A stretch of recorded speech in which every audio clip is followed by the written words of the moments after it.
In a modest auto repair shop on the outskirts of town, Tom Martinez spends his nights working by lamplight, transforming an old Mercedes coupe into something extraordinary.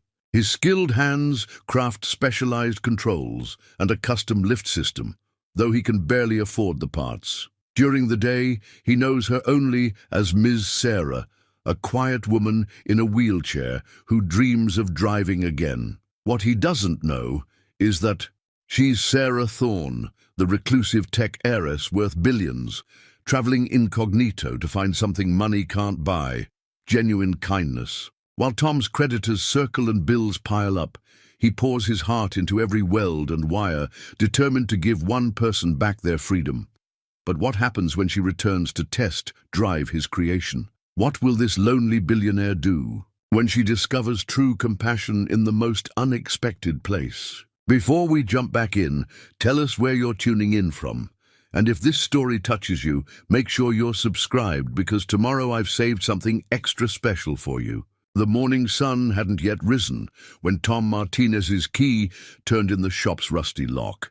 Dawn's first light caught the faded lettering above: Martinez and Father Auto Repair, where the ampersand now tilted at a crooked angle. Tom touched the sign gently as he passed beneath it, a morning ritual as familiar as his first cup of coffee. Inside, the air carried the comforting scent of motor oil and metal, mingled with the mustiness of the aging building. Tom flicked on the fluorescent lights, their steady hum a welcome companion after another sleepless night. His workspace, though worn, spoke of meticulous organization.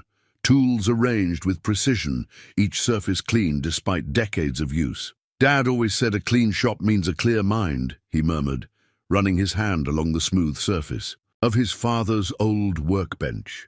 The wood, polished by generations of careful hands, still held the warmth of memory. 25 years had passed since he'd first watched his father's fingers dance across engine parts, teaching him the symphony of mechanical repair. The wall clock read 5:45 a.m. Tom pulled out his ledger, the pages dog-eared and coffee-stained, numbers that refused to add up properly, no matter how many times he revised them. 3 overdue bills lay beneath: electricity, parts supplier, and worst of all, the bank notice. He'd have to figure something out soon, but for now, there were cars waiting. His first customer arrived precisely at 7, right as Maya burst through the side door, her backpack slung over one shoulder. At 16, she was the spitting image of her mother. Same dark curls, same determined set to her jaw. "Dad, you promised you wouldn't pull another all-nighter," she scolded, dropping a paper bag on his desk. "Brought you breakfast, real food, not just coffee." Tom smiled, catching the familiar scent of his daughter's homemade egg sandwiches. "You're supposed to be the kid here, remember? Someone has to be the responsible one," Maya replied, but her eyes sparkled with affection. She glanced at the Mercedes in the corner, the one he'd been working on after hours. "How's the special project coming along?" Before Tom could answer, Mr. Peterson's booming voice filled the shop. "Tommy, tell me you've got my Buick sorted out." "Right on schedule, Mr. P," Tom called back, already moving toward the elderly man's cherished vintage Buick. The car had been his father's first restoration project back in '82, and now Tom maintained it with the same care. "Maya, can you get Mr. Peterson some coffee while I finish up?" The morning unfolded like countless others. A parade of familiar faces and faithful customers, each bringing their mechanical troubles to the one man in town they trusted to make things right. Tom's hands moved with practiced precision, diagnosing problems by sound and touch as much as sight. Every car that passed through his shop carried a story, and he knew them all. Between jobs, his eyes kept drifting to the Mercedes. The custom controls were coming along, but parts weren't cheap, and his supplier was getting anxious about his outstanding balance. Still, something about the project pulled at him, demanding his best work. The woman, Ms. Sarah, had appeared. 3 weeks ago, her wheelchair-accessible van, driven by her assistant. Her request had been simple: transform the classic coupe into something she could drive independently. Martinez and father always finds a way, he'd promised, echoing words his father had said countless times. The price he'd quoted was far below what the work was worth, but something in her eyes, a mixture of hope and resignation, had stopped him from naming a higher figure. Late afternoon brought Roy from the bank, his tie too tight and his smile too practiced. "Tom, we need to talk about the loan payments." "Roy, I know things are behind, but I've got some promising work lined up," Tom began, but Roy's raised hand cut him off. "The bank's been patient, Tom. Your father was a good man, and everyone respected him. But business is business. We need to see significant movement on this debt within 30 days, or we'll have to explore other options." After Roy left, Tom sat at his desk, head in his hands. Maya found him there an hour later when she returned from school. "Dad, what's wrong?" He looked up at his daughter, trying to smile. "Just grown-up stuff, sweetheart. Nothing for you to worry about." Maya perched on the edge of his desk, her expression serious beyond her years. "I'm not a little kid anymore. I know things are tough. Maybe I could pick up some hours at the diner after school. Help out a little?" "Absolutely not," Tom said firmly. "Your job is school, period. I promised your mom before she passed that you'd get to college, and that's exactly what's going to happen." Maya started to protest, but the rumble of an engine outside interrupted them. Tom recognized the sound immediately. Ms. Sarah's van, right on schedule for her weekly progress check. "We'll talk later," he promised Maya, already reaching for his jacket. "Right now I've got work to do." As he stepped out into the gathering dusk, Tom squared his shoulders. The shop's problems would wait. Right now, someone needed his help, and that's what Martinez and father had always been about, helping people get back on the road, wherever that road might lead them. The sign creaked gently in the evening breeze, that crooked ampersand catching the last rays of sunlight. Tomorrow would bring its own challenges, but for tonight there was work to be done by lamplight, crafting something extraordinary for someone who dreamed of driving again. Sarah Thorne watched the world pass by through tinted windows as her van approached Martinez and Father Auto Repair. She'd spent the past hour rehearsing her story again. Sarah Webb, former teacher, living modestly on disability insurance. The lies felt heavy on her tongue, but necessity had taught her their worth. Trust, she'd learned, was harder to find than venture capital. The Mercedes 380 SL had been her father's pride and joy. In the 3 years since the accident that took her mobility and him, the car had sat untouched in her garage, a beautiful, ghost-gathering dust, until now. "Ms. Webb, are you sure about this place?" her assistant James asked as he maneuvered the van into the parking lot. "I could recommend several specialized modification shops in—" "This is the one," Sarah interrupted, softly. She'd researched every shop within 100 miles, but something about Martinez and father had called to her. Perhaps it was the reviews, not the most numerous, but heartfelt testimonials spanning decades.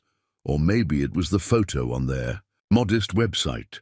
Tom Martinez, sleeves rolled up, explaining something to an elderly customer with genuine warmth in his eyes.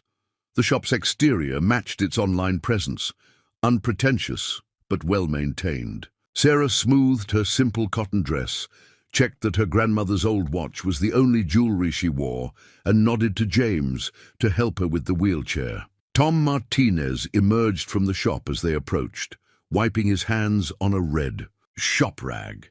His eyes met Sarah's directly. No awkward glances at the wheelchair, no excessive solicitude.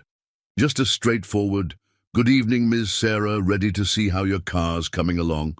"Please," she smiled, feeling the familiar flutter of anticipation. Each visit revealed something new about the transformation taking place under his careful hands.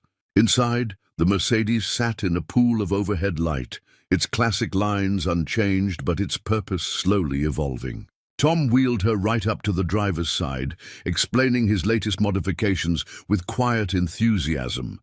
"See this bracket here? Custom fabricated it myself. The hydraulic lift system will mount here, giving you clear access to the seat while maintaining the car's balance. Had to modify the frame a bit, but she's still solid as ever. Sarah leaned forward, genuinely fascinated. You actually made that piece? My father believed in fabricating what you couldn't find, Tom explained, a note of pride in his voice. Said any fool could order parts from a catalogue, but a true mechanic creates solutions. He demonstrated the mock-up of the hand controls, his movements precise and patient. Sarah found herself watching his hands, strong, capable hands that spoke of years of skilled labor. They reminded her of her father's hands, always slightly stained with ink from his engineering drawings. The challenge, Tom continued, is integrating everything smoothly without compromising the car's character.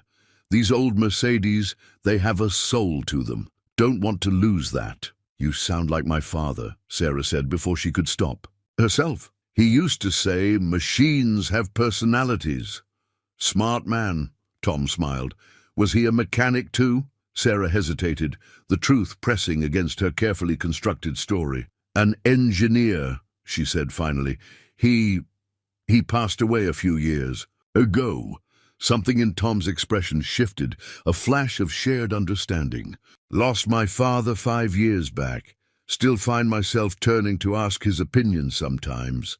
The moment stretched between them, quiet and genuine. Sarah felt the familiar guilt of her deception twist in her stomach. Here was a man who spoke truth, as naturally as breathing, while she calculated every word.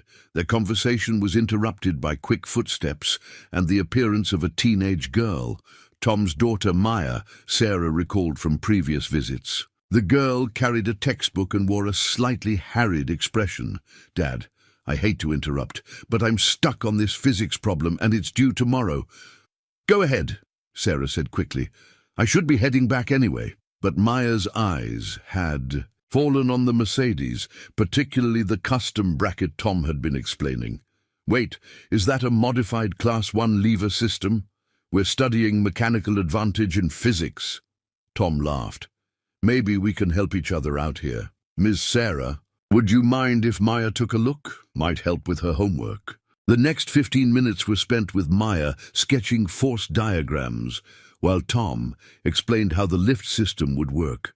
Sarah found herself contributing almost despite herself, her engineering knowledge slipping out in carefully measured doses. You know a lot about mechanics, Maya observed, looking up from her notebook. I had a good teacher in my father, Sarah replied, feeling Tom's thoughtful gaze on her. Later, as James helped her back into the van, Tom walked alongside her wheelchair. Next week we'll be ready to test the lift system. Nothing fancy yet. Just making sure the geometry works for you. Sarah nodded, fighting the urge to tell him everything, to explain that money wasn't an issue, that he could order any part, hire any help he needed. Instead, she watched him standing in the growing darkness, that red shop rag still in his hands, the weight of his responsibilities visible in the set of his shoulders. As the van pulled away, Sarah took out her phone and pulled up the dossier. Her private investigator had compiled on Martinez and Father Auto Repair. The latest bank records showed a business teetering on the edge, a proud legacy threatened by mounting debt. She stared at the numbers until they blurred, remembering the genuine warmth of Tom's smile, the careful precision of his work, the way he'd included her in Maya's impromptu physics lesson. James, she said finally, I need you to set up a meeting with my financial team tomorrow. Of course, Miss Thorne.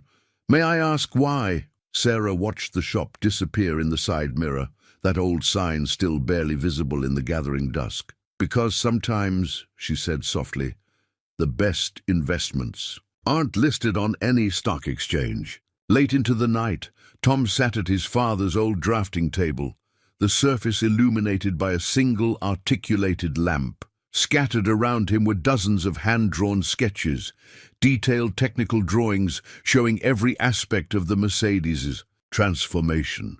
His father had taught him that proper planning prevented poor performance, and this project demanded nothing less than perfection. The design for the hand controls was proving particularly challenging. Traditional push-pull systems wouldn't work well with the Mercedes classic interior, too clunky, too obvious. Tom wanted something elegant, something that would look like it had always belonged there. He picked up his father's old mechanical pencil, its brass body worn smooth from decades of use, and began another sketch. This time, he imagined the controls, flowing naturally from the steering column, like an extension of the car's original design. His mind wandered to Sarah's hands, noting how she managed her wheelchair with subtle movements. The controls needed to match that intuitive grace. A soft knock interrupted his concentration. Maya stood in the doorway, 2 mugs of coffee in hand. "It's past midnight, Dad," she said, setting one mug beside him. "You know what Mom used to say about your midnight engineering sessions." Tom smiled, accepting the coffee. "Nothing good happens after midnight except inspiration. Your mother always did understand me too well." Maya pulled up a chair, studying. "The drawings. These are beautiful, like something from those old engineering textbooks in the office. Your grandfather taught me that a good drawing is like a road map. It shows you where you're going and how to get there." Tom pointed to his latest sketch. "See how this lever integrates with the steering column. The trick is making it feel natural, like it's part of the car's soul. Is that why you're putting in all these extra hours? To make it perfect?" Tom set down his pencil, considering his answer. "You know how some customers just touch you? There's something about Miss Sarah, the way she looks at that car, like it's more than just metal and chrome, like it's a piece of herself she lost and wants back." Maya nodded thoughtfully. "I noticed that too. When she was helping me with my physics homework, the way she explained things, it reminded me of my teachers who really love what they do." The next morning brought fresh challenges. Tom's parts supplier, Eddie, showed up personally, instead of sending his usual delivery driver. "Tom, we need to talk about your account," Eddie began, shuffling uncomfortably. "You're 3 months behind, and these special orders for the Mercedes job." "I know, Eddie. I'm good for it, I swear. This job will help put things right." Eddie looked around the shop, his eyes lingering on the faded sign outside. "Your father was my friend, Tom. He gave me my first break when I started my business. But I've got my own bills to pay." Tom felt the weight of his father's legacy pressing down on him. 2 weeks, Eddie, that's all I need. The adaptive controls are almost ready for testing." Eddie sighed, pulling out his notebook. 2 weeks. But I'll need something today, Tom, whatever you can manage. After scraping together what he could from his personal account, Tom returned to the Mercedes. The morning light streamed through the shop windows, catching the car's silver paint and making it glow. He ran his hand along its flank, feeling the perfect curves that had made the 380 SL a legend. "All right, old girl," he murmured, "let's make you dance again." The day passed in a blur of precise measurements and careful modifications. Tom worked with focused intensity, each movement deliberate and measured. By late afternoon, the basic framework for the hand controls was taking shape. Sarah arrived for her regular check-in, just as Tom was testing the initial range of motion. She watched silently as he demonstrated the prototype system, her eyes following every movement. "It's different from what I expected," she said finally. "Most adaptive controls I've seen are more obvious." Tom nodded. "I wanted something that would honor the car's heritage while giving you back the control you need. These controls will be an extension of your hands, as natural as the original pedals were to your feet." Sarah wheeled closer, reaching out to touch the prototype lever. Her fingers traced the curved metal with surprising familiarity. "The ergonomics are perfect," she said softly, then caught herself. "I mean, it looks very comfortable," Tom filed. Away that moment of expertise, adding it to the growing list of little inconsistencies he'd noticed. But something held him back from asking questions. Everyone had their reasons for keeping parts of themselves hidden. He understood that better than most. Instead, he focused on showing her the next phase of modifications. Once we've got the hand controls perfected, we'll start on the lift system. I've designed it to be nearly invisible when not in use, just a subtle panel that flows with the car's lines. As they discussed the details, Tom noticed how Sarah's entire demeanor changed when talking about the technical aspects of the project. Her eyes lit up with understanding, and her suggestions were invariably insightful. It was like watching someone slowly come alive, piece by piece, with each visit to the shop. By the time Sarah left that evening, Tom had filled several more pages with notes and refinements to his designs. The project was taking shape, becoming something more than just another job. It was becoming a promise, not just to Sarah, but to himself and his father's memory. A promise that Martinez and Father Auto Repair could still work miracles, one careful modification at a time. In her penthouse apartment, Sarah sat in her state-of-the-art wheelchair, staring at the wall of screens, displaying Thorn Technologies' global operations. Market projections, development timelines, and acquisition proposals scrolled endlessly, demanding decisions worth millions.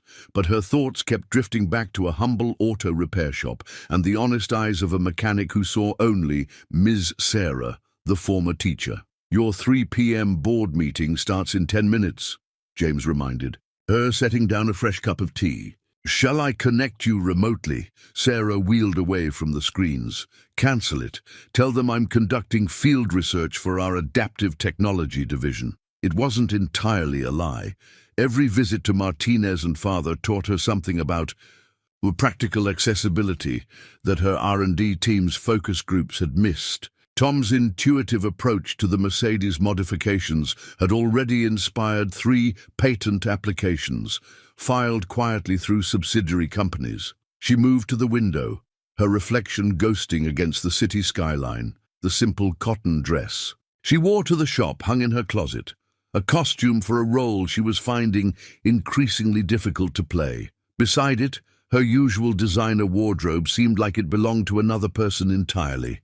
The accident had changed everything. 3 years of surgeries and rehabilitation had taught her that money couldn't fix everything, couldn't make doctors work miracles. But it had also shown her how wealth shaped people's reactions. The careful sympathy, the calculated helpfulness, the constant awareness of her status, even before her disability, her father had understood.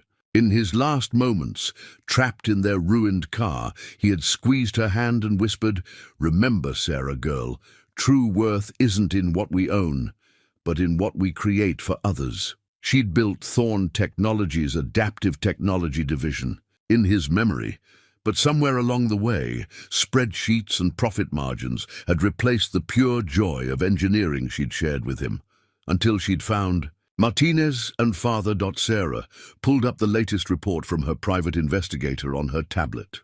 Tom's financial situation was worse than she'd initially realized. The bank was preparing to foreclose, and his parts supplier was on the verge of cutting him off. Yet he'd spent his own money on premium materials for her car, choosing quality over profit margins. Her wheelchair hummed softly as she moved to her private workshop, where a duplicate set of Tom's hand-controlled designs lay on her own drafting table. She'd spent hours analyzing them, marveling at their elegant simplicity. His instinctive understanding of ergonomics matched anything her highly paid design team had produced. "James," she called, making a decision. "Have legal draw up preliminary papers for a small business acquisition, and contact our friends at First National about acquiring a specific loan portfolio." "The auto shop?" James asked carefully. He'd worked with her long enough to read her intentions. "Not an acquisition," Sarah corrected. "An investment. But keep it quiet. I need to understand something first." "And what's that, Ms. Thorne?" Sarah touched the simple mechanical pencil sketch showing Tom's innovative lift system design. "I need to know if someone can still see the real me underneath all these layers I've built. If kindness can be genuine when status and wealth aren't." "Part of the equation," James stepped closer, his voice gentle. "And if Mr. Martinez passes this test?" Sarah looked up, remembering the way Tom's eyes lit up when explaining his modifications, the pride in his voice when speaking of his father, his patient encouragement of Maya's curiosity. "Then maybe I'll finally find someone who sees Sarah at first and Thorn second, someone who understands that some things are worth more than money." She turned back to the city lights, her fingers tracing the worn armrest of her wheelchair, the one she used at the shop, deliberately chosen for its simplicity. "For now, though, I'm just Miss Sarah, trying to reclaim a piece of herself through the magic worked in a humble garage by honest hands." The stack of unpaid bills on Tom's desk had grown thick enough to cast a shadow. Final notice stamps blazed in angry red across most of them, each one a ticking clock counting down to disaster. He'd been juggling accounts for months, robbing Peter to pay Paul, but now there weren't even pennies left to juggle. The morning's mail had brought the worst news yet. A formal notice from the bank announcing their intent to initiate foreclosure proceedings. 30 days.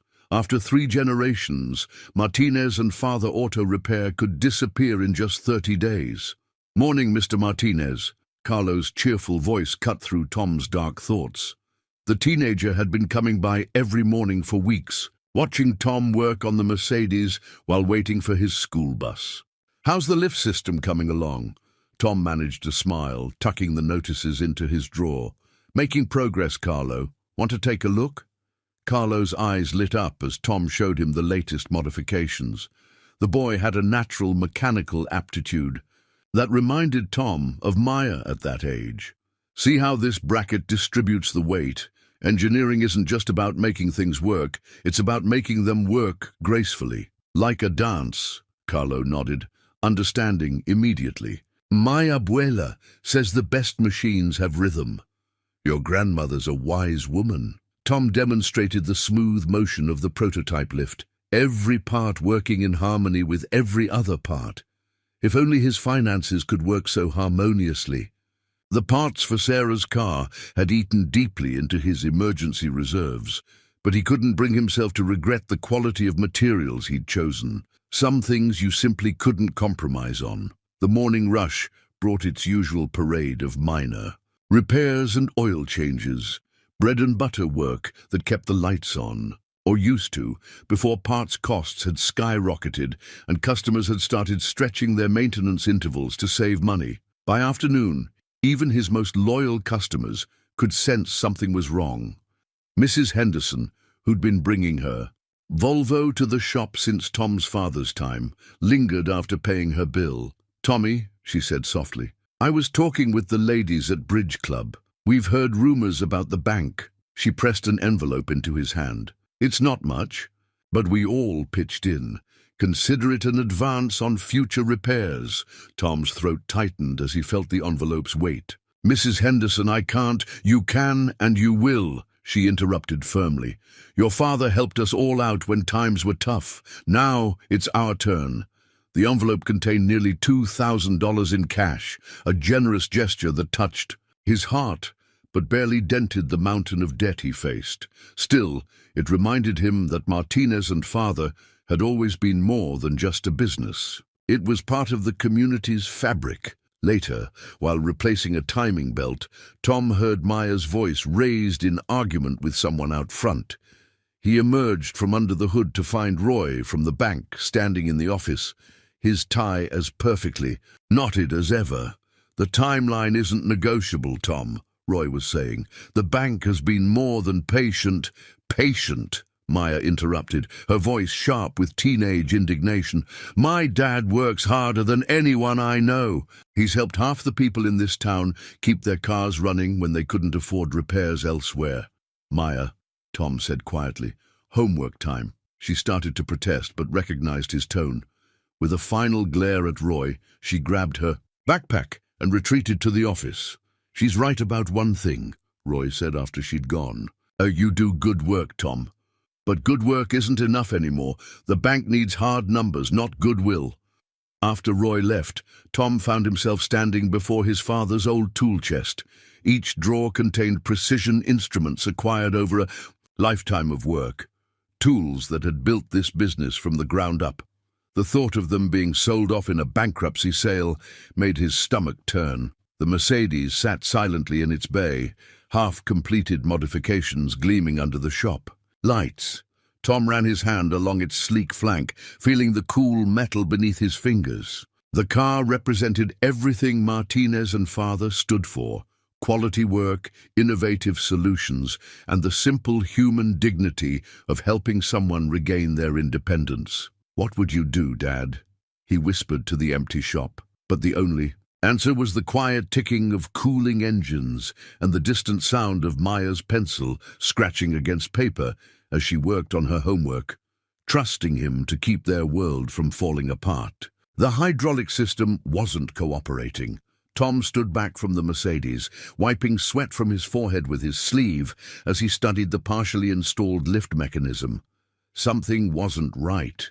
The motion was jerky, unpredictable. For anyone else, it might have been good enough, but not for this project. Not for Sarah.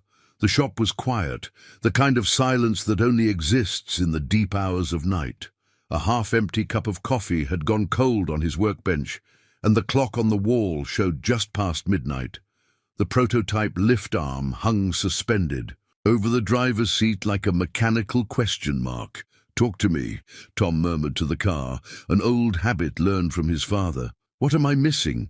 He played the lift through its motion again, watching the hydraulic lines flex and stretch. The problem revealed itself in subtle vibrations, micro shudders that meant resistance where there should be smooth flow. Tom pulled out his father's old notebook, its pages yellow with age and spotted with oil stains.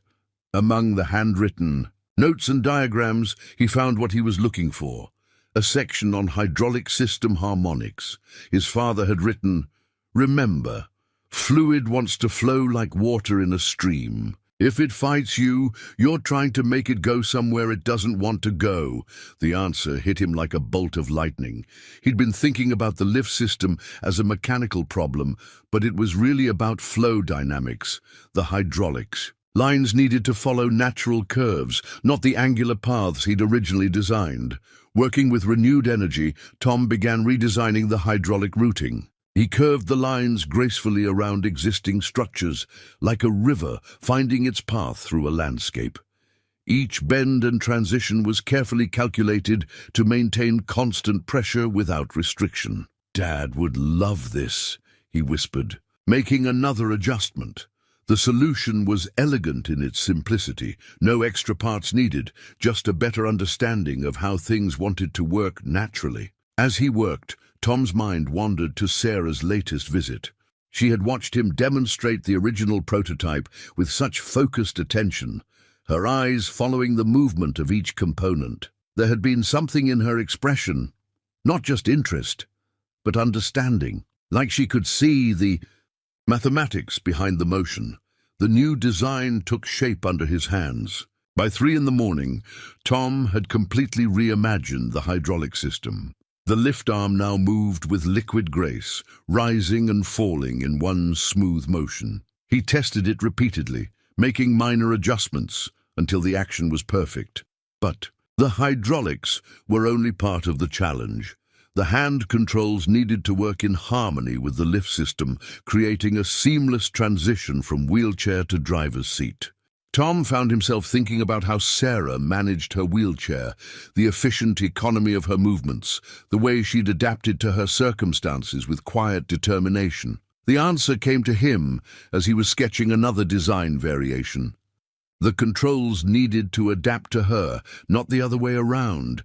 Instead of a fixed position, he could create an adjustable interface that would find its optimal placement for Sarah's natural hand positions. Dawn was breaking when Maya found him, surrounded by technical drawings and prototype parts. She took in the scene, the cold coffee, the scattered tools, the triumphant gleam in her father's eyes. "You figured something out," she said. It wasn't a question. Tom demonstrated the revised lift system, now working in perfect synchronization. with the modified controls. The entire assembly moved like a choreographed dance, each part flowing naturally into the next. Maya watched, then smiled. "It's beautiful, Dad. Like something from a science fiction movie, but elegant. Your grandfather used to say that the best engineering solutions look obvious once you find them," Tom replied, stifling a yawn. "The trick is getting there." He looked at his daughter, suddenly serious. "Maya, about the shop's problems." "Dad." "Look," Maya interrupted, pointing to the window. The rising sun had caught the Mercedes's silver paint, making it glow like liquid mercury. The new lift mechanism cast artistic shadows across the shop floor, its curves echoing the car's classic lines. In that moment, Tom felt a renewed surge of determination. The bank might own the building, but they couldn't take away what really mattered. The knowledge passed down through generations, the ability to solve problems with creativity and care, the satisfaction of making something work exactly right. Sarah would be visiting later that day for another progress check. For the first time in weeks, Tom was actually excited to show her the improvements. Sometimes the best solutions came when you were down to your last options, when you had nothing left to lose except your commitment to doing things right. The old family photo sat in its worn frame on Tom's desk, edges softened by time. His father stood proudly in front of the shop, one arm around Tom's mother, the other hand resting on young Tom's shoulder. The sign behind them was freshly painted. Then the ampersand standing straight and true. Sarah noticed the photo during her afternoon visit, her eyes lingering on the happy family scene. "You look about Maya's age there," she observed softly. 15, Tom confirmed. "Just starting to learn my way around an engine. Dad said I had the touch, could feel when something wasn't right just by listening. Maya has that same gift," Sarah said, watching the teenager across the shop as she helped a customer understand their maintenance schedule. "She explains things the way you do, making the complex feel simple." Tom smiled, pride warming his voice. "She's smarter than I ever was, already talking about engineering programs for college." His smile faltered slightly, "assuming we can figure out how to afford it." Sarah's fingers tightened imperceptibly on her wheelchair's armrest. The urge to reveal her identity, to solve his problems with a single phone call, was almost overwhelming. Instead, she steered the conversation back to safer ground. "Tell me about your father," she said. "He must have been an extraordinary teacher. He believed in doing things right, no matter how long it took." Tom picked up the photo, his expression distant. "Used to say that every car that came through our doors carried someone's dreams with it. Might be a family's only transportation, or a restored classic that reminded someone of their youth. Our job wasn't just fixing machines, it was keeping dreams alive. Like what you're doing with the Mercedes," Sarah said quietly. Their eyes met, and something shifted in the air between them. Understanding, perhaps, or recognition of a shared truth. "My father taught me to drive in a car like this," Sarah found herself saying, the memory rising unbidden. "He said the Mercedes wasn't just about luxury. It was about engineering excellence, about creating something that would last." She stopped, worried she'd said too much, but Tom just nodded. "That's why these modifications have to be perfect.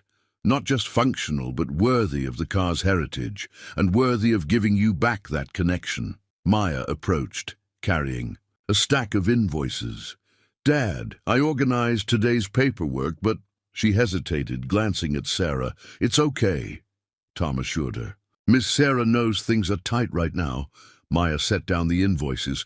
The parts supplier called again, and Mr. Peterson's check bounced. He was so embarrassed, said his pension payment was delayed. "Tell him not to worry about it," Tom said immediately. "We'll work something out." Sarah watched this exchange, seeing the weight of responsibility on both their shoulders. Maya was too young to carry such adult concerns, yet she bore them with remarkable grace. "Maya," Sarah said suddenly, "would you be interested in learning more about adaptive vehicle engineering? I have some experience from my teaching days." The girl's eyes lit up. "Really?" That would be amazing. I've been researching accessibility modifications ever since Dad started this project. What followed was an hour-long discussion that revealed more than Sarah intended. Her technical knowledge slipped out naturally as she explained concepts, drawing on engineering principles she shouldn't have known as a former teacher. She caught Tom watching her thoughtfully several times, but couldn't bring herself to maintain her facade of ignorance. Not when Maya's genuine enthusiasm for learning reminded her so much of herself at that age. As the afternoon light faded, Sarah prepared to leave. Tom walked her to her van, his hand resting briefly on her wheelchairs. "Handle, thank you," he said simply, "for spending time with Maya. She doesn't get many chances to explore her interests with someone who really understands." Sarah looked up at him, seeing the gentleness behind his strength, the wisdom behind his skill. "Thank you," she replied, "for reminding me what it's like to share knowledge just for the joy of it."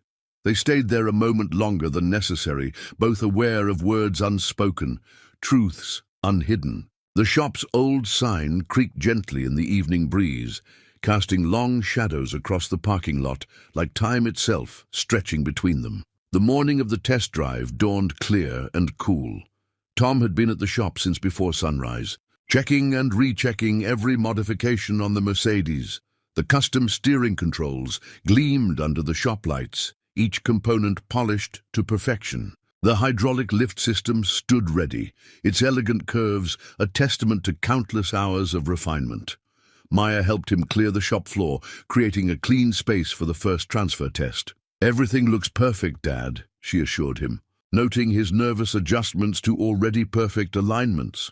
"Perfect on paper isn't the same as perfect in practice," Tom replied, his father's words coming back to him. "The real test is when theory meets reality." Sarah arrived precisely at 9, James parking her van in its usual spot. Tom noticed she was dressed differently today. A crisp blouse and tailored slacks instead of her usual casual attire. Something about her seemed more focused, more present. "Good morning," she said, wheeling herself into the shop. Her eyes went straight to the Mercedes, taking in the completed modifications. "It looks incredible." Tom walked her through each new feature, explaining the controls and safety systems. Sarah listened intently, asking detailed questions that revealed her deep understanding of mechanical systems. He'd stopped being surprised by her technical knowledge, accepting it as part of the mystery that surrounded her. "The lift system operates in 3 stages," he demonstrated, activating the mechanism. "Each movement is cushioned hydraulically to ensure smooth transitions. The controls are fully adjustable to find your perfect position." Sarah wheeled closer to the driver's door, her expression a mixture of anticipation and apprehension. "How do we start?" "First transfer test," Tom said gently. "We'll take it slow, make sure everything's comfortable before adding any vehicle operations." He positioned himself nearby, ready to assist but careful to give her space and dignity. Maya stood back, holding her breath as Sarah aligned her wheelchair with the lift system. The first activation was flawless. The lift moved with liquid grace, exactly as Tom had envisioned during those late-night engineering sessions.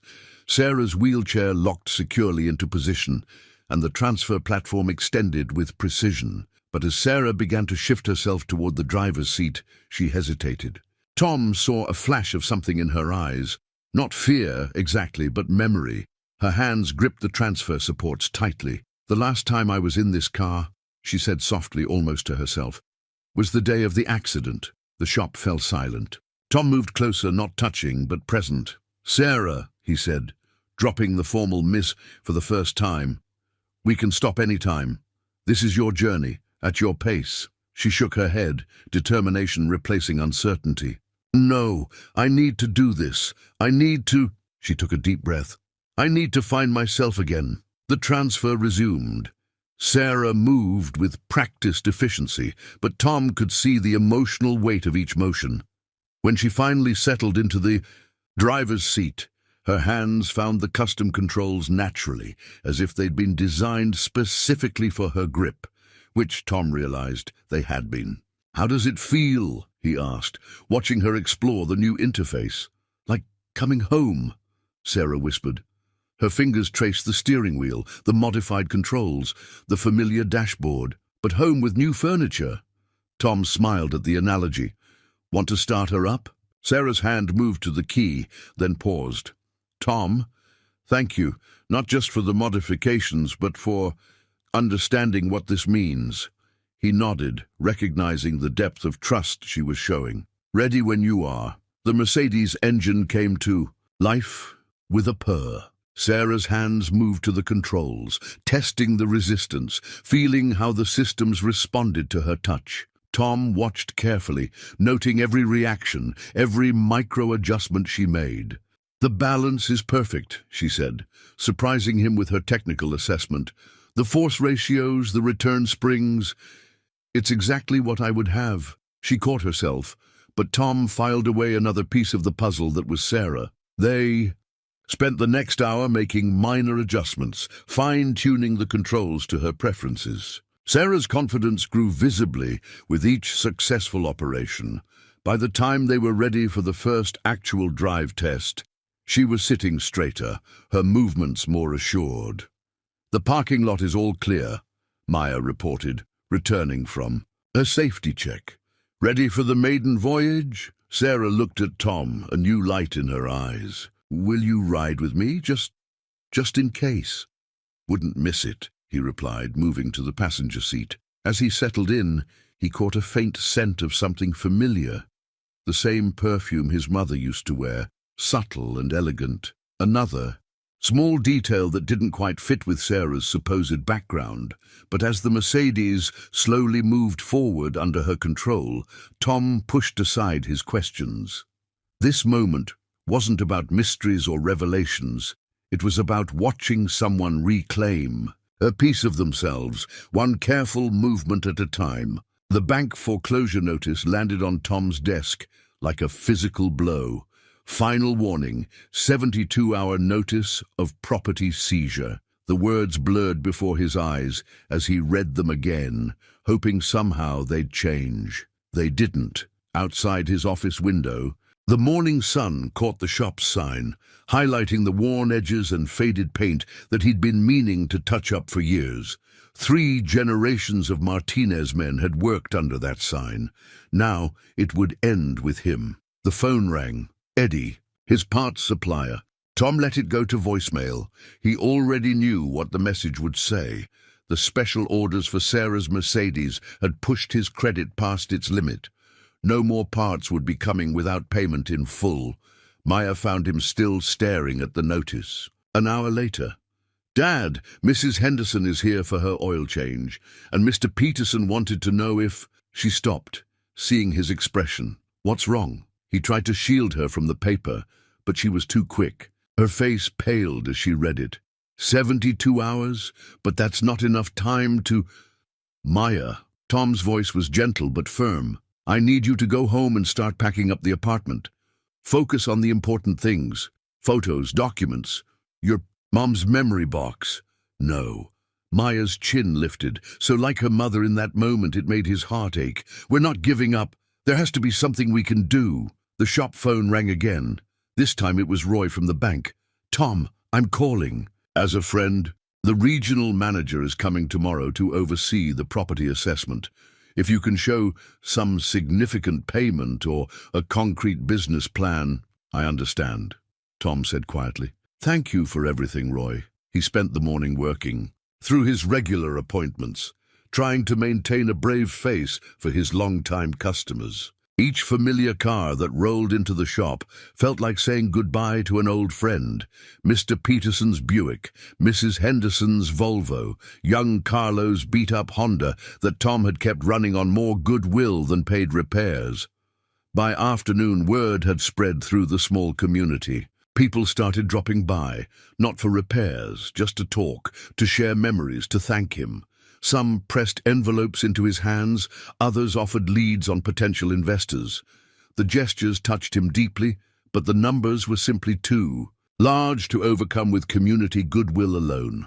Sarah was scheduled for another test drive that evening. Tom considered cancelling. The lift system was working perfectly now, and he couldn't justify ordering the few remaining parts he needed.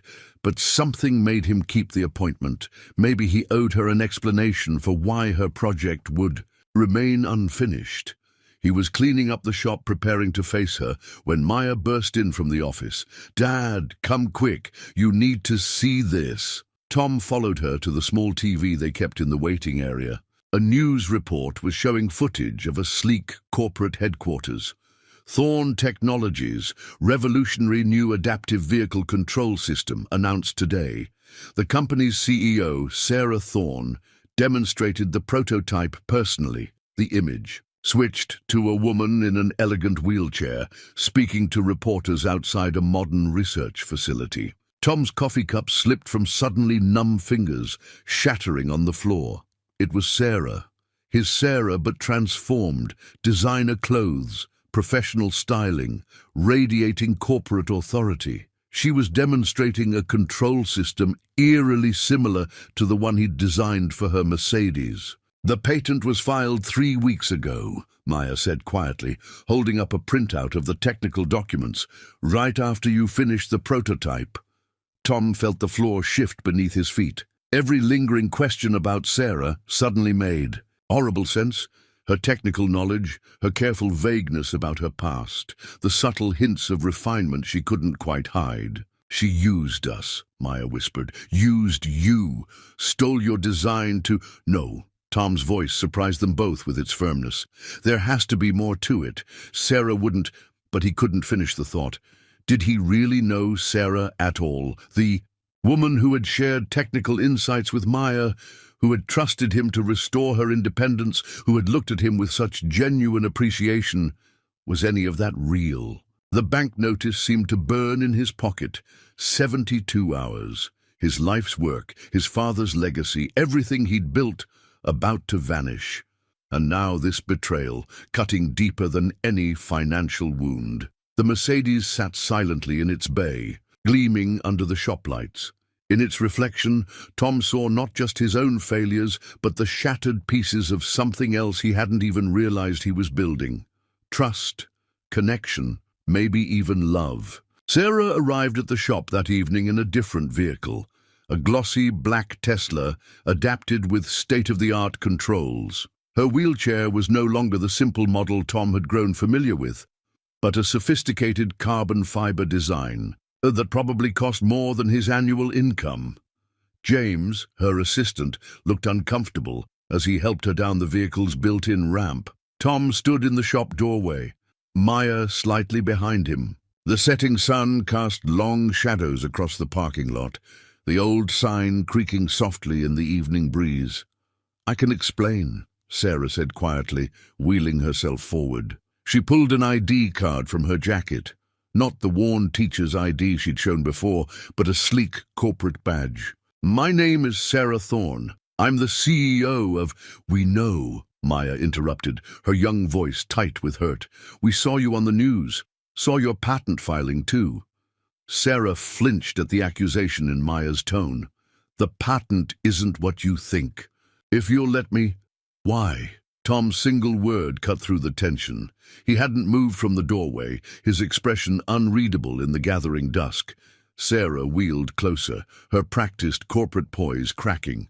"Because I needed to know if it was still possible. Real human connection, genuine kindness, innovation driven by heart instead of profit margins." She gestured at the Tesla behind her. "I have 100 engineers who could have modified a car for me using the latest technology and unlimited budgets, but I wanted something else, something real." "Real?" Maya stepped forward. "Was any of it real? The teaching stories, the physics lessons, were you laughing at us the whole time?" "Maya," Tom said softly, placing a hand on his daughter's shoulder. To Sarah, he said, "Come inside. We should talk." The shop felt different in the evening light. The Mercedes sat silently in its bay, a chrome and steel witness to everything that had passed between them. Sarah's eyes were drawn to the family photo on Tom's desk, still in its worn frame. "I never lied about what matters," she said. "My father really did teach me to drive in a Mercedes like this one. He really did die in the accident that took my mobility. Everything I shared about loving mechanics, about wanting to drive again, that was all true. And the patent." Tom's voice was carefully neutral. Sarah reached into her bag and withdrew a thick envelope. "It's in your name, Tom. You and Martinez and Father Auto Repair are listed as the primary inventors. Thorn Technologies is registered only as a licensing partner." She placed the envelope on his desk. "I filed it to protect you, to make sure no one could steal your innovation before we could discuss a proper partnership." Tom didn't touch the envelope. "Partnership? Your design is brilliant, Tom. The way you solved the hydraulic flow issues, the intuitive control interface, it's years ahead of what my R&D team developed. But more than that, you understood what it meant. Not just technically, but emotionally. What it means to give someone back their independence." She wheeled closer to Maya. "And everything we shared about engineering, about physics, that was real too. You reminded me of myself at your age, of how it felt to discover the beauty in mechanical solutions." Maya's expression softened slightly, but she still looked to her father for guidance. Tom finally moved, picking up the patent documents. As he read, Sarah continued speaking, her corporate polish falling away completely. "I came here looking for something money couldn't buy. What I found was..." She gestured around the shop, taking in the tools, the memories, the legacy of 3 generations. "I found authenticity, innovation driven by compassion instead of profit. A father teaching his daughter the same values my father taught me." She pulled out another envelope, thicker than the first. "The bank foreclosure, the parts supplier issues, I can solve those with a single phone call, but that's not why I'm here." She placed the envelope beside the patent papers. "I'm here to offer a real partnership, funding to expand Martinez, and father into a specialized adaptive vehicle center. Your expertise, your values, your name on the door, my company's resources and distribution network." "And if I say no," Tom asked quietly, "then the patent still belongs to you. Do with it what you want. Sell it, develop it yourself, lock it in a drawer. It's your choice." Sarah's hands gripped her wheelchair's armrests. "But I hope you'll say yes, not for the money, but because together we could help thousands of people regain their independence. We could make your father's legacy reach further than he ever dreamed possible." The shop fell silent, except for the soft ticking of cooling engines. Through the windows, the old sign's shadow stretched across the floor like a bridge between past and future. Tom looked at the papers in his hands, then at his daughter, and finally at Sarah. "You should have told me the truth from the beginning," he said simply. "I know," Sarah whispered. I needed to know if someone could see me. The real me, not the CEO, not the billionaire, not the woman in the wheelchair, just me." The old newspaper article lay between them on Tom's desk, yellowed with age. The headline read, "Tech Pioneer Richard Thorn and Daughter in Fatal Collision." Below it, a photo showed a younger Sarah standing beside her father in front of Thorn. Technology's first research facility, both beaming with shared pride and purpose. "It was supposed to be a celebration drive," Sarah said softly, her fingers hovering over her father's image. "We'd just completed our first major adaptive technology project. Dad insisted on taking the Mercedes, said proper achievements deserved proper style." A sad smile crossed her face. "The other driver was texting, didn't even see us until..." Tom studied the photo, seeing the echo of his own relationship with his father in Sarah and Richard's expressions. "My dad used to say that cars carry our stories with them. Every ding, every repair, every modification, they're all chapters in someone's life." Maya, who had been quietly listening from her perch on the workbench, spoke up. "Is that why you kept the Mercedes? Even after..." Sarah nodded. "It was the last place I saw him alive. He was conscious at the end. Held my hand, told me to remember what really matters." Her voice grew distant with memory. The paramedics had to cut us out. I watched the dashboard crumple around us, thinking about all the engineering that went into trying to keep us safe. That's why you became interested in adaptive technology, Tom realized. Not just because of your own needs. Dad always said engineering without purpose is just mechanics. He built Thorn Technologies to solve real problems, to help real people. Sarah's corporate polish had completely fallen away now, leaving only raw honesty. But somewhere along the way, after his death, it became about market share and profit, margins, until I found this place.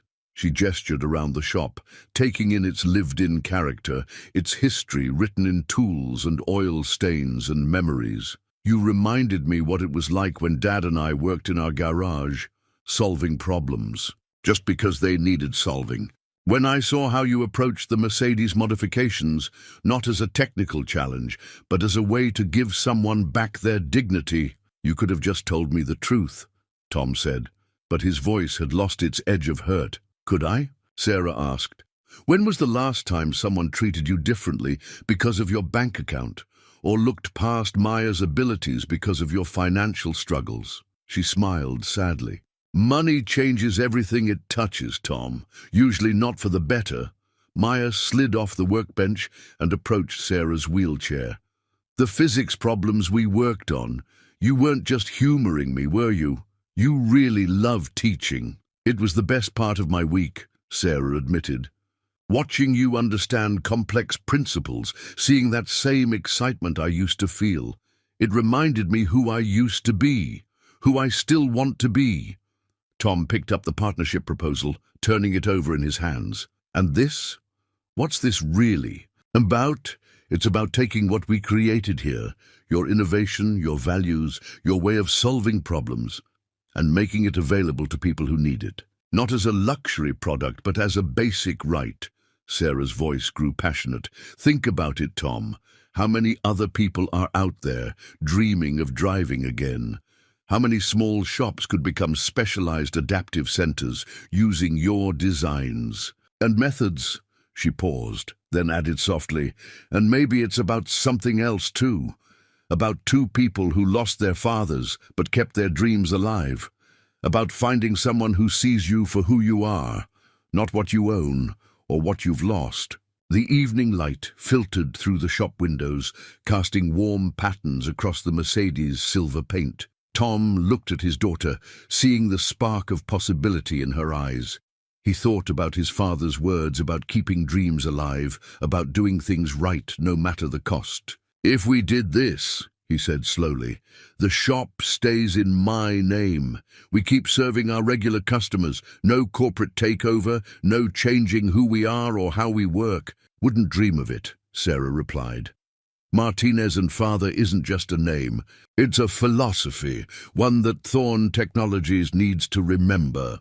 Maya looked between them, hope beginning to replace hurt in her expression. Dad, does this mean we're not losing the shop?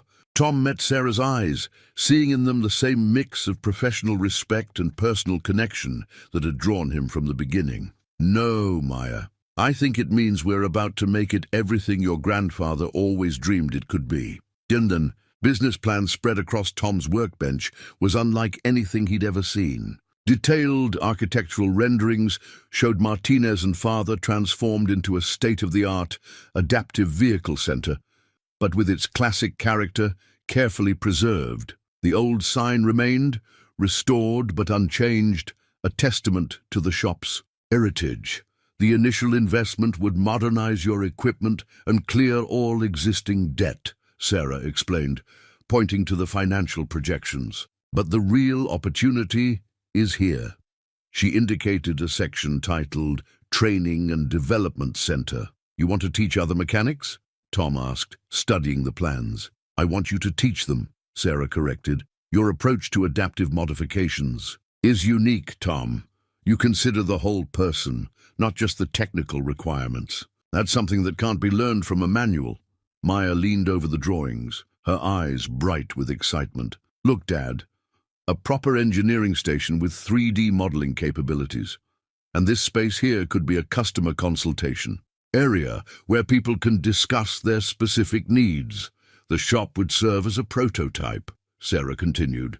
Once we perfect the training program here, we can help other independent garages expand into adaptive modifications. Create a network of certified centers, all operating with your methodology. Tom ran his hand over the architectural plans, feeling the texture of possibility beneath his fingers. And my regular customers, the Petersons and Hendersons, who've trusted us for generations, they stay, Sarah said firmly. That's non-negotiable. Martinez and Father maintains its identity as a community shop. We just expand its capabilities. She smiled. After all, that's how your father built this business, one relationship at a time. James, who had been quietly taking notes, spoke up. The legal team has drafted a partnership agreement that protects both parties' interests. You'd retain full operational control of the shop, Mr. Martinez. Thorn Technologies would provide funding, technical support, and distribution networks. Tom looked at Sarah. And your role in all this? Partner and first customer, she replied. The Mercedes project proved we work well together. I'd like to continue that collaboration, developing new solutions for other drivers with different needs. She paused, then added softly, if you'll trust me again. Maya had moved to the Mercedes, her hand resting on its perfectly curved fender. We could help so many people, Dad, just like you helped Ms. Thorne. Sarah, the CEO insisted. Please, I've had enough of pretense. Tom picked up the partnership agreement, its legal language a stark contrast to the elegant simplicity of his father's old ledgers. This is a lot to process. Everything would change. Not everything, Sarah countered. Your values, your expertise, your connection to this community. Those stay exactly as they are. What changes is your ability to reach more people who need your help. She wheeled herself to the Mercedes, joining Maya. When I first came here, I was looking for something I thought I'd lost. The pure joy of engineering solutions, of solving problems, not because they're profitable, but because they matter. She looked at Tom. I found that, and something more. I found someone who reminded me of who I used to be, before spreadsheets and board meetings buried the engineer in me. Tom thought about his father, about the lessons learned at his side, about doing things right, about keeping dreams alive. He looked at Maya, seeing in her eyes the same passion for problem-solving that had driven him at her age. The training center, he said slowly. It would need someone who understands both the technical and human aspects. Someone who can teach others to see beyond the mechanics. Sarah nodded. Someone like Maya, perhaps. After she finishes her engineering degree, of course. Maya's head snapped up. Me? The scholarship program is outlined on page 12, James mentioned, hiding a smile. Tom felt something shift inside him. Not the ground crumbling as it had seemed to lately, but rather pieces falling into place. He picked up his father's old mechanical pencil, its brass surface worn smooth by generations of dreams and determination. We'll need to review every detail, he said. Make sure we're not losing sight of what Martinez and Father has always stood for. Of course, Sarah agreed. We'll take it step by step, just like building the perfect lift system. The evening light caught the Mercedes' chrome trim, sending reflections dancing across the shop walls. Tom watched them, remembering all the times. He'd seen similar patterns as a boy, learning at his father's side. Now it was his turn to take those lessons and build something new. Maya, he called, get your notebook. If we're going to do this, we're going to do it right. His daughter's smile was brighter than any blueprint's promise of the future. The architect's plans became reality with remarkable speed, but Tom insisted on keeping the shop open throughout the renovation. Our regular customers still need us, he'd said, and Sarah had agreed without hesitation. So they worked in phases, transforming the space piece by piece while maintaining the heart of Martinez and Father. The first major change was the installation of the new lift system. Tom watched as modern equipment was carefully positioned alongside his father's old tools. like branches being grafted onto a sturdy tree. The contractors, hand-picked by Sarah, showed the same respect for the shop's heritage that she did. "We're ready for the sign," the project manager announced one morning. Tom stepped outside to watch as craftsmen carefully removed the old Martinez and Father sign, its weathered surface telling decades of stories. "Don't worry," Sarah said, appearing beside him in her wheelchair. "It's just being restored, not replaced. Some things shouldn't change." The sign returned 3 days later, its original colors brought back to life, but its character preserved. The crooked ampersand had been straightened, but the hand-painted quality remained. Below it, elegant new lettering read, "Certified Adaptive Vehicle Center." Inside, the transformation was more dramatic. The new diagnostic equipment gleamed alongside. Tom's traditional tools. A dedicated design station occupied what had been empty storage space, its 3D modeling capabilities already proving invaluable for visualizing custom modifications. Maya spent every free moment exploring the new technology, her natural aptitude, making her an unofficial bridge between the old and new ways of doing things. Tom often found her explaining the shop's traditional methods to Sarah's technical team, or demonstrating new equipment to their longtime customers. "Mr. Peterson, look!" she called out one morning, showing the elderly man a 3D rendering of his beloved Buick. "We can model any modifications before we make them, ensure everything works perfectly with your car's original design." The old man peered at the display, clearly impressed. "Your grandfather would be proud," he said to Tom. "Always said you had to keep up with the times while keeping hold of what matters." The customer consultation area proved particularly successful. Where once people had awkwardly described their needs across a cluttered counter, now they could sit comfortably and discuss their requirements in detail. The space featured examples of various adaptive controls and modifications, helping clients understand their options. "It's not just about showing what we can do," Tom explained to a reporter from the local paper. "It's about helping people see possibilities they might not have imagined." Sarah spent more time at the shop as the transformation progressed, often working alongside Tom on particularly challenging modifications. Their collaboration had evolved into something seamless, her theoretical knowledge combining perfectly with his practical experience. "Watch this," she said one afternoon, demonstrating a refinement to their original control system. "If we adjust the response curve here," her hands moved confidently over the controls, the years of corporate leadership falling away to reveal the engineer underneath. Tom noticed she'd stopped using her deluxe wheelchair during these working sessions, preferring the simple model she'd first arrived in. When he commented on it, she smiled. "This one reminds me of who I am in this shop. Just another problem solver trying to make things work better." The Mercedes remained in its place of honor, now serving as both a testament to their partnership and a teaching tool for other mechanics. Learning adaptive modification techniques. Tom had insisted on keeping it as their prototype, and Sarah had agreed immediately.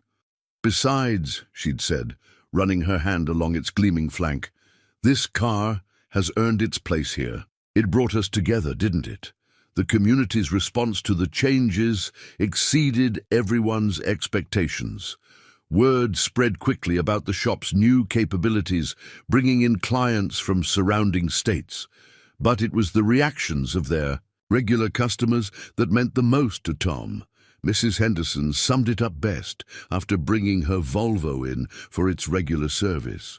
"It's different," she said, looking around at the modernized space, "but it still feels like Martinez and Father, still feels like home." One evening, after the last customer had left, Tom found Sarah sitting in the Mercedes, her hands resting lightly on the modified controls.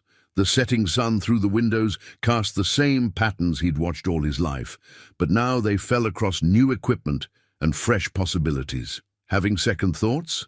he asked, noting her contemplative expression. "The twayy opposite," she replied. "I was just thinking about what our fathers would say if they could see this." Your dad's practical wisdom combined with my father's technological vision. They'd probably say we're both stubborn enough to be right, Tom smiled. And maybe that's what makes this work. Sarah laughed, the sound echoing naturally in the transformed space. A perfectionist mechanic and a billionaire engineer walk into a garage, she began. Sounds like the beginning of a pretty good story, Tom finished, looking around at everything they'd built together, old and new, tradition and innovation, all finding their perfect balance. The first customer testimonial arrived in a handwritten letter, its pages filled with careful script. For 20 years after my accident, I thought I'd never drive again, it read. Martinez and father didn't just modify my car, they restored my independence. How do you put a price on freedom? Tom pinned the letter to the shop's new customer board, right next to his father's old service guidelines. The contrast between the worn, oil-stained paper and the modern display somehow captured everything they were trying to achieve. But success brought its own challenges. The waiting list for adaptive modifications grew longer each week, and Tom found himself struggling to balance the specialized work with regular maintenance jobs. He refused to turn away his longtime customers, even as the demand for adaptive services increased. We need to hire more mechanics, Sarah said one morning, reviewing the schedule. At least 2, maybe 3. Tom looked up from the carburetor. He was rebuilding for Mr. Peterson's Buick. Finding people with the right skills is one thing. Finding people with the right attitude, that's different. You can teach skills, Sarah replied. Values, understanding, the ability to see the person behind the technical requirements, that's what we need to look for. They found their first new hire in an unexpected place. Carlo, the teenager who had watched Tom work on the Mercedes, introduced them to his older sister, Elena. She'd been working at a corporate chain garage, her natural talent hidden behind rigid corporate procedures. My brother told me how you modified Ms. Thorne's car, Eleanor said during her interview. How you made it beautiful, not just functional. That's the kind of work I want to do. The second addition came through Sarah's connections. A former military mechanic named Marcus, who had specialized in rehabilitating vehicles for wounded veterans. His experience proved invaluable, but more importantly, he shared Tom's philosophy of taking time to understand each client's specific needs. Maya took on the role of training coordinator, creating detailed documentation of their procedures while maintaining the human touch that made Martinez and father special. Her natural teaching ability emerged as she helped the new team members understand not just the how, but the why of their approach. The lift mechanism isn't just about angles and hydraulics, Tom overheard her explaining to Elena one day. It's about dignity, about making someone feel like they're just another driver, not a problem to be solved. But not everything ran smoothly. Some corporate clients, referred through Thorne Technologies, expected instant results and standardized solutions. They didn't understand why each modification required extensive consultation and custom work. We can't rush this, Tom insisted during a particularly tense meeting with a luxury car dealership representative. Every client is different. Every solution needs to be personalized. Sarah backed him completely. If you want assembly line modifications, there are other shops for that. Martinez and father does things differently. The pressure to expand faster, to standardize their processes, to become more efficient, was constant. Tom sometimes found Sarah in the shop late at night, working on paperwork, fighting her own corporate board to maintain their vision. Maybe they're right, she said one evening, exhaustion clear in her voice. Maybe we can't scale personal attention and customized solutions. Tom wheeled her away from the desk and toward the Mercedes. Remember your first test drive? How it felt when everything worked exactly right? When the car became an extension of yourself? Sarah's hand found the familiar controls, a smile touching her lips. Like coming home. That's what we're giving people. Not just modified vehicles, but a piece of themselves back. Tom gestured to the wall of customer letters, each one telling a story of renewed independence. You can't standardize that. The shop's new training program began to take shape, combining technical expertise with the human understanding that made their work special. Other independent garages sent mechanics to learn, and Tom found himself sharing not just technical skills, but his father's wisdom about keeping dreams alive. Elena proved particularly adept at the careful balance between innovation and tradition. One afternoon, she showed Tom a modification she'd designed for a client with limited hand mobility. I studied the way you integrated the controls in Ms. Thorne's Mercedes, she explained, how you made them feel natural, like they belonged. Then I thought about how this client holds his coffee cup, the specific way he grips things, and designed around that. Tom smiled, recognizing his father's philosophy in her words. The shop was growing, changing, becoming something new, but its heart, its essential purpose, remained unchanged. They weren't just fixing cars, they were helping people rebuild their lives, one careful modification at a time. The local newspaper article captured it perfectly. Martinez and Father, where innovation meets compassion. The front page story featured a photo of Tom and Sarah working together on an adaptive steering system, their heads bent close in concentration, the shop's restored sign visible in the background. It's not about the technology, Tom had told the reporter. It's about listening to each person's story, understanding their needs, and finding solutions that feel natural to them. The article went on to describe their unique approach, highlighting how they'd maintained the shop's community roots while expanding its capabilities. The story caught the attention of the adaptive vehicle community nationwide. Soon, other publications wanted to feature their work. But it was a visit from Dr. Harrison, head of rehabilitation at the Regional Medical Center, that truly showed the impact they were making. I've been working with patients for 30 years, the doctor said, watching Elena demonstrate their latest modification techniques. I've never seen adaptive vehicles that so perfectly match each individual's capabilities and needs. Your work isn't just about transportation, it's about restoration of self. Sarah, who had been quietly observing from her wheelchair, spoke up. That's all Tom. He taught us to see beyond the mechanical challenges. No, Tom corrected, that's us. Your engineering expertise combined with our practical experience. It works because we both understand what it means to honor someone's dignity while solving their problems. The doctor's visit led to a formal partnership with the rehabilitation center. Soon, occupational therapists were consulting with them during the modification design process, creating solutions that integrated perfectly with their patients' therapy. Goals.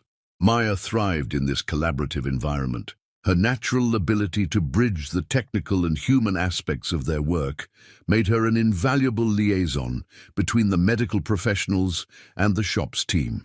She started developing a standardized assessment process that still allowed for personalized solutions. Look at this, she said one afternoon, showing Tom and Sarah a tablet-based evaluation system she'd created. It helps us document each client's specific needs and preferences, but it's conversation-based, not just checkboxes. We're building a knowledge base while keeping the human connection. The success stories accumulated. A former concert pianist, her hands damaged by arthritis, driving again with custom-designed controls that drew on her musical muscle memory. A teenager with cerebral palsy taking his first solo drive in a car, modified to work with his unique movement patterns. Each solution was different, each one perfectly tailored to its user. Word spread through the disability community. People started traveling from other states, even other countries, to consult with them. The waiting list grew longer, but Tom insisted on maintaining their standards. We're not an assembly line, he reminded his team during a staff meeting. Every person who comes through that door has a story, and our job is to understand it before we start turning wrenches. Sarah's corporate board finally began to understand the value of their approach. The data was undeniable. Their client Satisfaction rates were unprecedented, and the innovative solutions developed at Martinez and Father were advancing the entire field of adaptive vehicle technology. They wanted quick profits, Sarah told Tom after a board meeting. We showed them something better, sustainable success built on genuine human connection. The Mercedes that had started it all became something of a legend in the adaptive vehicle community. Clients would ask to see it, drawing inspiration from its elegant solutions. Tom kept it in perfect condition, occasionally letting Sarah take it for a drive when she needed to remind herself how far they'd come. One quiet evening, after the day's work was done, Tom found Sarah sitting in the Mercedes, running her hands over the controls they'd designed together. "Remember when you first came here?" he asked, leaning against the car's door. "Pretending to be just another customer?" She smiled. "I was looking for something authentic in a world of corporate polish. Found more than I bargained for." We both, "You did." Tom looked around the shop, at the blend of traditional tools and cutting-edge technology, at the wall of customer testimonials, at the restored sign that still proclaimed Martinez and Father to the world. "Dad used to say that every car carries dreams with it. I never understood just how right he was until we started this." Through the windows, they could see Eleanor working late, teaching Carlo some basic diagnostic techniques while he waited for his sister's shift to end. Maya was in the office, video conferencing with a medical team about a particularly challenging case. The shop hummed with purpose, with innovation, with humanity. "We're not just fixing cars anymore," Sarah said softly. "We're fixing broken pieces of people's lives." "No," Tom corrected her again, smiling. "We're giving them the tools to fix themselves. That's always been the real magic of Martinez and Father." The expansion blueprints covered Tom's workbench, showing ambitious plans for the future. Not just for Martinez and Father, but for a network of adaptive vehicle centers across the country. Each one would carry the Martinez philosophy: personal attention, innovative solutions, and unwavering respect for every client's dignity. 5 centers in the first year, Sarah explained, her wheelchair positioned beside Tom as they reviewed the plans. Each one partnered with an existing independent shop like we did here. We provide the training, technology, and certification. They maintain their local character and connections. Tom traced the proposed locations with his finger. "And Maya's training program would be the foundation. She's already revolutionizing how we document and share knowledge," Sarah nodded. "The way she combines technical expertise with emotional intelligence, it's exactly what we need to replicate our success." Maya had just been accepted into the engineering program at the State University with a full scholarship from Thorne Technologies. But her real education had already begun in the shop, where theory met practice every day. "Dad," she called from the customer consultation area, where she was working with a new client. "Could you come look at something? I have an idea for Mrs. Zhang's modification, but I want your input." Tom watched his daughter confidently explain her concept, using the 3D modeling system to illustrate her points. She had her mother's grace and his father's intuitive understanding of mechanics. But more than that, she had developed her own unique ability to see both the technical and human dimensions of every challenge. "The standard approach would be a left-hand control system," Maya explained, "but notice how Mrs. Zhang naturally rests her right arm. If we modify the design this way..." Her hands moved over the controls, adjusting the virtual model. "Perfect," Tom said softly, seeing both the technical elegance and the human consideration in her solution. To Mrs. Zhang, he added, "You'll be working with the best engineer in training I know." Later that evening, after the clients had gone home and the day shift had ended, Tom found Sarah in their shared office, no longer the cramped space it had once been, but still maintaining its comfortable, lived-in feel. She was reviewing applications from shops interested in joining their network. "How do we make sure they understand," she asked without looking up, "that this isn't just about installing equipment and following procedures?" Tom settled into the chair beside her desk, a chair that had gradually become his spot during their evening planning sessions. "We show them. Bring them here. Let them see how we work. Let them feel the difference it makes." Sarah set down the applications, turning to face him. In the soft evening light, she looked more like the Sarah who had first come to his shop than the corporate CEO she showed the world. "We've built something remarkable here, haven't we?" "We have," Tom agreed. "Something our fathers would be proud of." The moment stretched between them, comfortable and full of unspoken understanding. Their partnership had evolved into something neither had expected, a shared vision that went beyond business, beyond innovation, beyond even their initial goals. Elena's voice from the shop floor broke the moment. She was working the evening shift, teaching Marcus some of the finer points of their custom control systems. The sounds of tools and quiet instruction filtered through the office windows, accompanied by the familiar scents of oil and metal. "I have a confession," Sarah said suddenly. "That first day, when I chose Martinez and father for the Mercedes modification, it wasn't just random chance. I'd read every review, studied every shop in a 100-mile radius. But what convinced me was a video on your website." "We had a website?" Tom asked, surprised. Sarah laughed. "A very basic one. But it had this clip of you explaining to an elderly customer why you'd chosen to repair rather than replace his car's fuel injection system. The care in your voice, the respect you showed, that's what I was looking for." Tom remembered that video.